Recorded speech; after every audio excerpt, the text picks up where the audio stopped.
Stop. Where's your mind right now? Not your body. I know where your body is. Sitting there watching this. I mean the other you, the one running in the background. Is it here or is it back in that argument from the morning? Already 3 sentences into the reply you're going to send tomorrow. Here's the part that should actually scare you. This isn't a bad day. This is Tuesday. This is every day. Harvard didn't just guess this, they measured it. Real people, real moments, pinged at random throughout their actual lives. And the result? The human mind is somewhere else, not lost in a task, lost in time, for almost half of every waking hour. Let me repeat, half your life. Not missing, present in body, absent in mind. You didn't miss your kid's story night. You didn't miss the big win at work. You were there. The camera would show you there. But were you there? That's the question. And by the end of this video, you're going to know exactly why your brain does this and exactly how to take your life back 1 second at a time.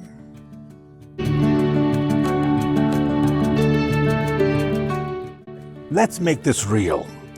One person, one ordinary Tuesday, 7 a.m., she is in a one-on-one with someone on her team. Someone who's finally nervously admitting they're drowning. This is hard for them to say out loud. It took courage, and she's nodding. Good eye contact, saying all the right things, but she's not there. She's 3 moves ahead, mentally rearranging the roadmap, replaying a tense email from her own boss, rehearsing a 9 a.m. call that hasn't happened yet. They finish talking. She says, "Thank you for telling me that," and walks out having absorbed almost none of it. Now fast forward 7:40 p.m. Same person, different room. Her daughter is at the dinner table, talking with her whole body, telling a story about something that happened at school today.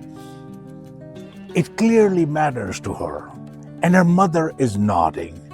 Good eye contact, saying the right vocal sound in all the right places, but she's not there either. She's replaying that same tense email, still drafting the reply for the 4th time while her daughter's voice fades into background noise. Here's the gut punch. It's the same brain doing the same thing twice in one day to 2 different people who both deserve better. And she's not a bad manager. She's not a bad mother either. She's not distracted because she doesn't care.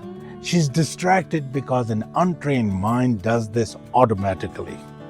It ping-pongs between the past it can't change and the future it can't control. She's anywhere except the one place her actual life was happening, twice in 12 hours. And here's the part that should really land. Her daughter won't remember the words from that dinner, but she'll remember the feeling of talking to someone who wasn't fully there. Kids read presence, not performance. So does everyone else in your life. Add that up over a year, every half-attended dinner, every half-heard meeting, and you get something strange. A person who showed up for everything and was present for almost none of it.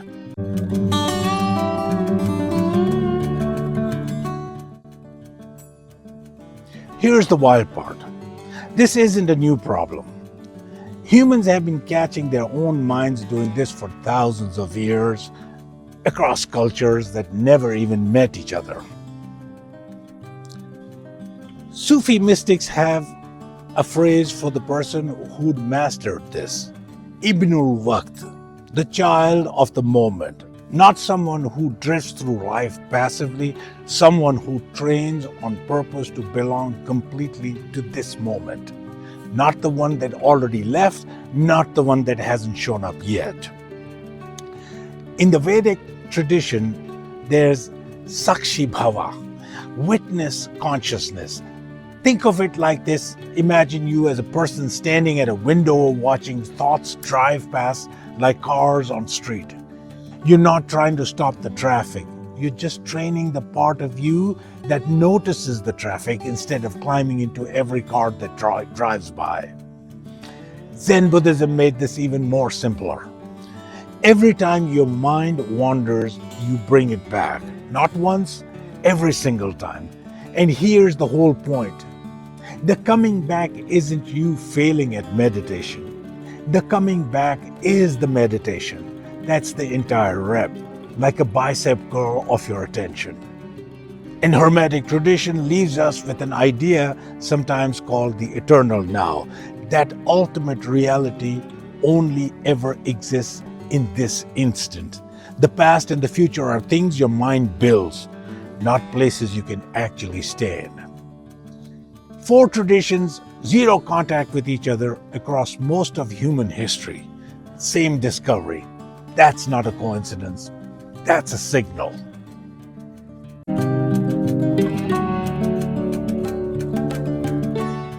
So what's actually happening in there? Let's make it dead simple. Your brain has a network that switches on the second you're not locked onto a task. It's called the default mode network, or DMN. Think of it as your brain's screensaver. The moment you stop actively focusing, it kicks in, and it runs on memories and worries, past and future, never now. Here is where it gets dangerous. Your amygdala, your brain's alarm system, often can't tell the difference between a real threat and an imagined one. So, when you are mentally replaying that tense email for the 4th time, your amygdala reads like it's happening right now. Real alarm, real cortisol, the same stress hormone your body would pump out if a car was actually swerving at you. Your prefrontal cortex is the part that has to physically pull you back. Think of it as the hand yanking the leash. And here's the good news. Like any muscle, it gets stronger with use. That's neuroplasticity, your brain rewiring itself based on what you repeatedly train it to do. Researchers like Sarah Lazar at Harvard have found measurable structural brain changes linked to sustained attention practice. And there's a physical off-ramp for all of this. Your vagus nerve, the main highway of your parasympathetic calm down system. One deep, slow exhale, and you're literally physically nudging your body out of the alarm mode and back into now. So say it with me. You're not bad at being present. You have a completely normal brain doing exactly what untrained brains do. Untrained is temporary. That's the whole point.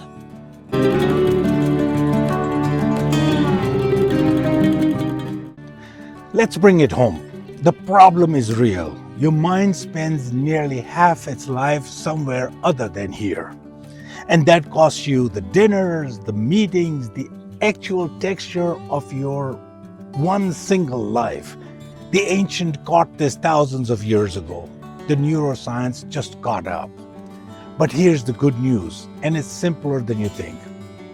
Presence isn't something you win once and keep forever. It's something you return to. Every time your mind wanders, today, and it will dozens of times, the second you notice and come back, that's not failure. That is the practice, happening in real time, right now. You are never late to your own life. You literally cannot be. It's only ever happening now, and now is always, always available to step back into. Want the actual 2-minute practice? The one we use with our own clients to physically bring the nervous system back to now? Comment one word below. Your word for presence. Could be here, could be now, could be something only you understand. I'll personally send it to you. If your Tuesday just looked a little different, subscribe. I'll see you in the next one.